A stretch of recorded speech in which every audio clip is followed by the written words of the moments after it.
Alright, hello people, and welcome back. So today, let's talk about the game's goal and your goals in the game.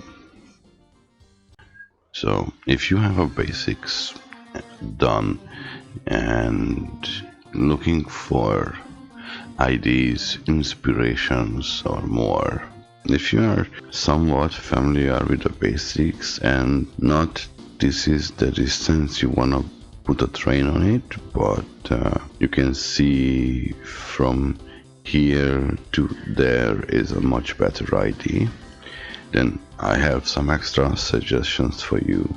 You say you can make a decent line and then transport the steel to a factory, let's say over there, and make yourself a goal. So you can decide that bring all the iron into one place, and if you look at the map,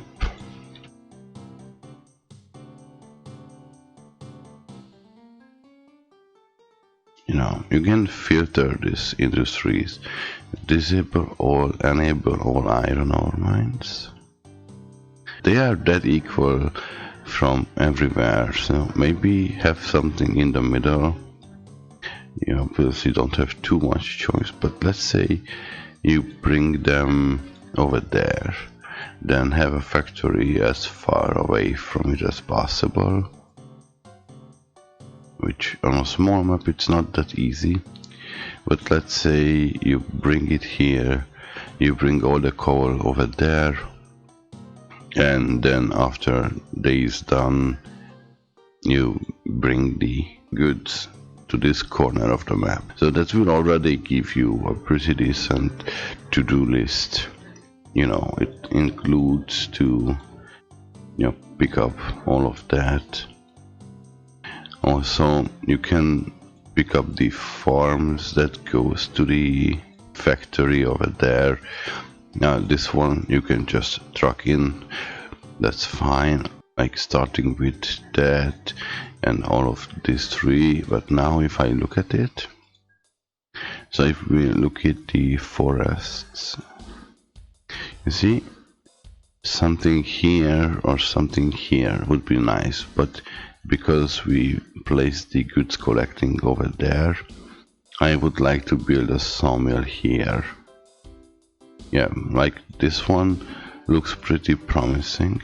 So you bring in all the woods on this side and the goods can go out that way. But all of this starts with some money making. And the best way to have some cash is find a big city, place down a station as close to the center as possible. If you don't demolish too much trees, then you can even place it like that. So later you can expand the station if you have to, and I would probably bring it here. That's a pretty decent sized cities. You see, just put it down, go through go straight, and you are basically set for life. Always build double tracks.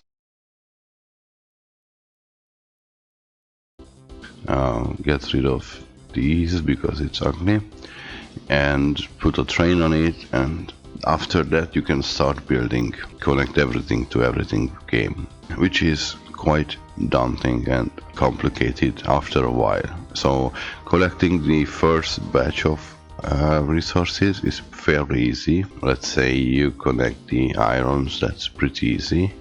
Then you make the irons go to the factory, then you make all the farm stuff go to the factory, and then you need an exit from the factory to go there, and things get really quickly really complicated. Another thing you can do is have a passenger only game, like something that we played with Cyber a while back. So we connected most of the cities, even though not all. But you can see we have a lot of transportation all around the world. and that's also a really fun way to engage with the game.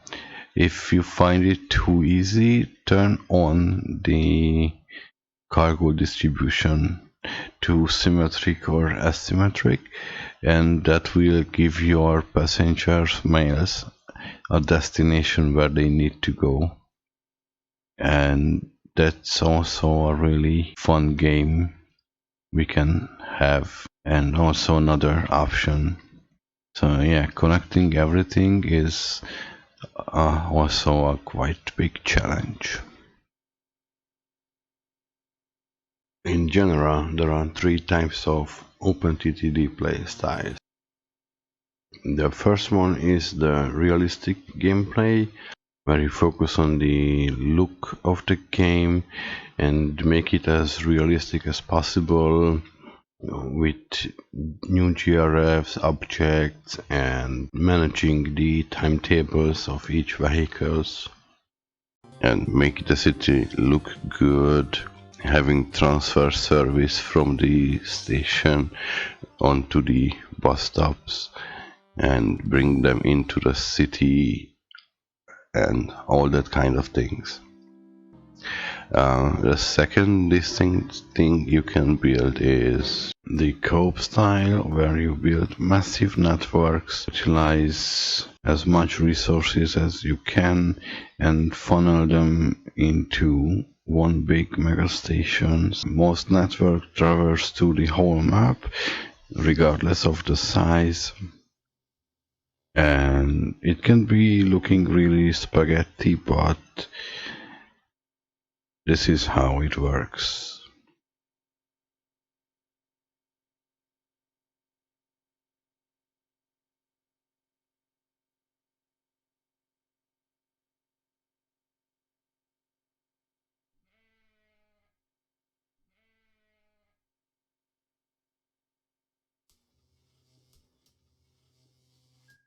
And the third style is the city building. You have to fulfill the requirements of the city.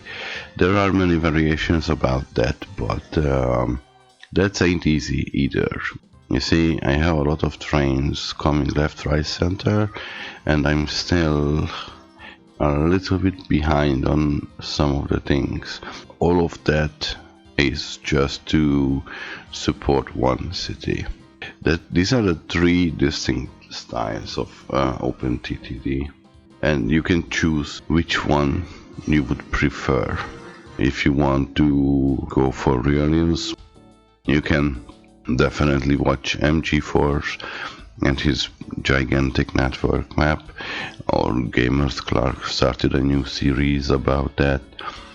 If you wanna go for the co-op style, I advise you to watch Lagnatsk or IT Carry, and I'm trying to do the same, although I'm just trying. And if you wanna go for City Builder, I don't think there is a lot of videos about it, but you can find these people on different Discord servers. So if you have a comment about it or ID, let me know in the comments. Also, let me know in the comments if I missed out something important, or some creators you prefer to watch. Another thing you can try to do if you feel confident is to try and make speedruns like this one. Not really popular, but it is an option.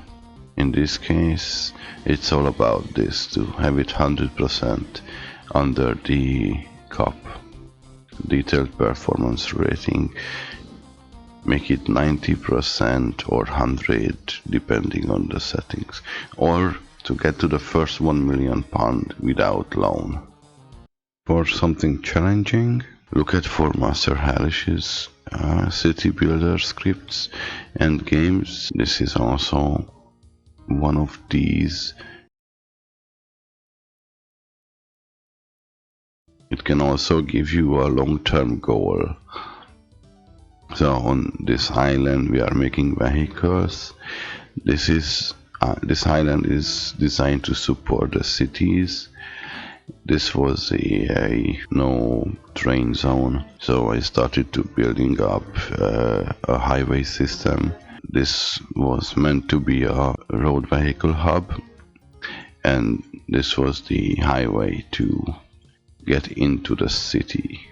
And this was the no terraform challenge island, so I had a pretty nice passenger network designed here. So Master Handy have really nice and big maps to play on, and it can provide you challenges for hours and days. So another thing you can do is having realistic maps like we did that one. So this was my from Moscow to Vladivostok game, and yeah, we just made some few basics over here. These were all industries, ignore them. I didn't load it in the industry set for that.